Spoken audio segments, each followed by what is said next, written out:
This is an extract from our AHK Hero Club. We have calls 3 times a week. Please like the video if you learned something. Yeah. Right. So yeah, AI made the changes, and you can see that it is doing all these stuff that I was doing. I think I left these changes and it picked those, and then I forget to put this in here, and yeah, he did a good job, I think. So if I just have to accept it, and then it's all done, and then I can just need to run it. You know what's interesting, Irfan? This is one of those things that not that it changes anything for any of us, but it's a big aha I just had. I was going to tell you, you should give AI a pat on the back, right? Say, good job, buddy. But when you hit accept all, that's what I am sure they are watching that and watching when you accept the changes, they're giving themselves feedback to say that was a good rule, like reinforce that rule. You know what I mean? Mm-hmm. That's telling it that's a human giving it feedback and helping train the models, right? It's a super simple way to help them improve their models.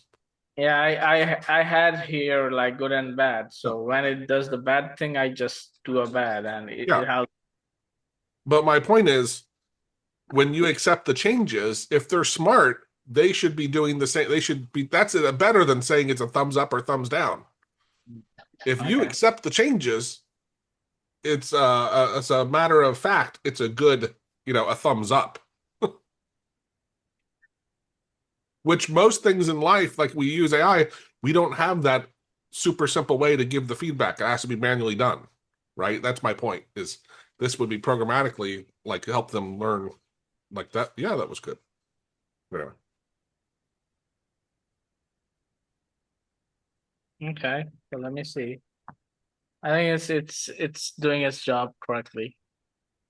So it converted it, but the goal was to now I can use this class without like creating multiple global variables. And by the way, Ray, because I know you use some of our transcription tools, right?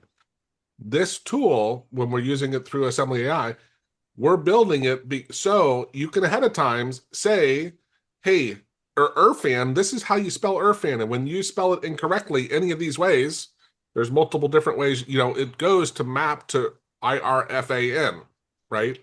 So we're going to add these to our other tools to have you say, here are the spellings for common words like AutoHotkey. It often gets wrong as well, and it always butchers my name, right? So this will allow us to, before the transcript even happens, we feed it these keywords, custom spelling, and it's going to improve the likelihood that your transcription has the correct spelling, right? Can you add to that list? That was what the whole GUI, that's what this is about.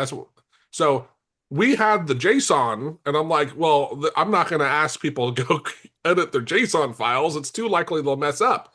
So I asked AI to create a tool, and it created this GUI, and then Irfan was kind of adjusting it to where it's portable to our other scripts.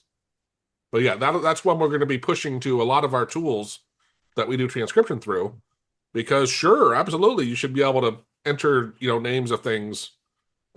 Just so you know, and actually, Irfan, this is where, this is a really good finish up topic on the general topic. So, just one second. Darn dogs.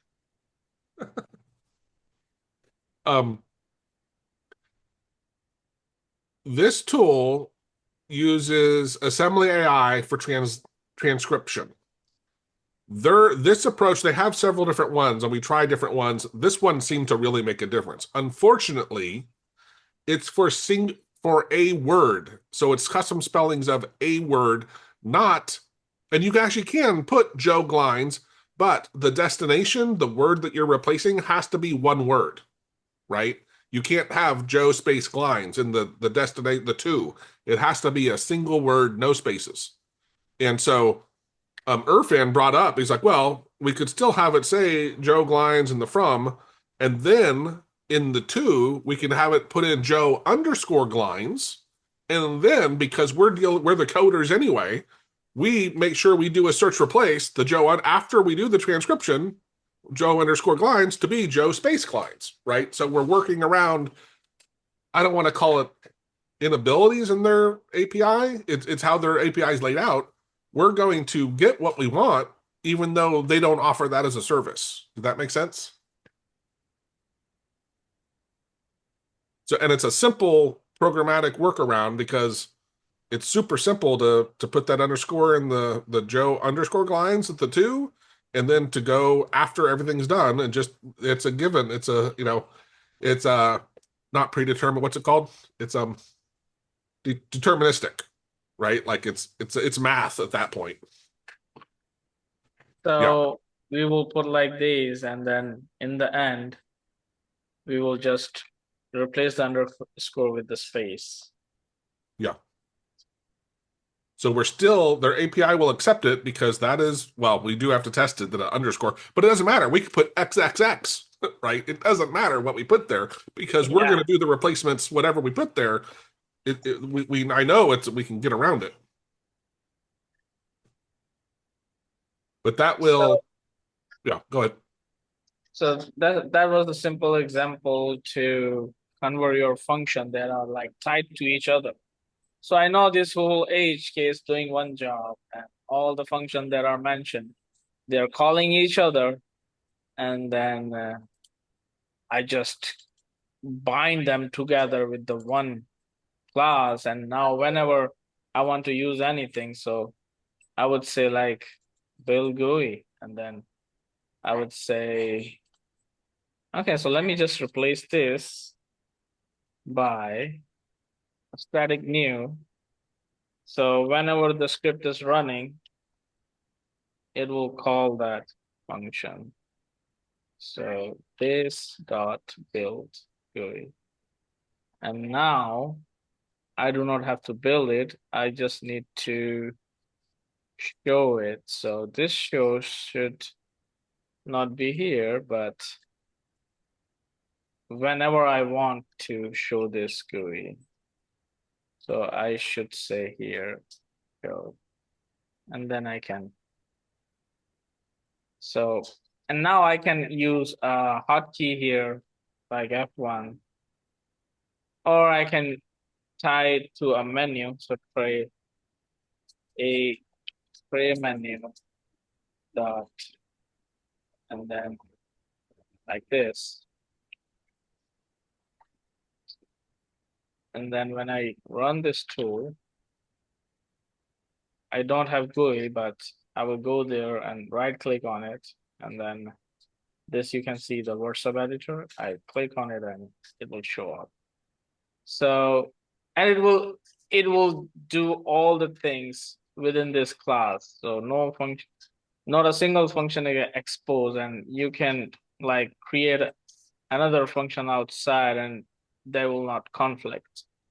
So that's the benefit with the class. And when you give class to AI, they tend to understand classes very well than the functions, because functions are two separate things. But if you program something that are multiple functions and they are working together, so it is better to like convert them into a class. And usually these are a static class, but if I want to create multiple GUIs like these, I remove all the statics and then I can create an instance of those. And then each instance would contain a different GUI. So sometimes I need multiple GUIs, then I can create these multiple GUIs doing the same thing. I just need to remove all the statics from there. Get insider savings, 25% off courses, scripts, and done-for-you AHK jobs, making premium tools affordable and accessible. Members get unlimited access to 466-plus hours of video lessons, packed with AHK insights to binge learn whenever inspiration hits.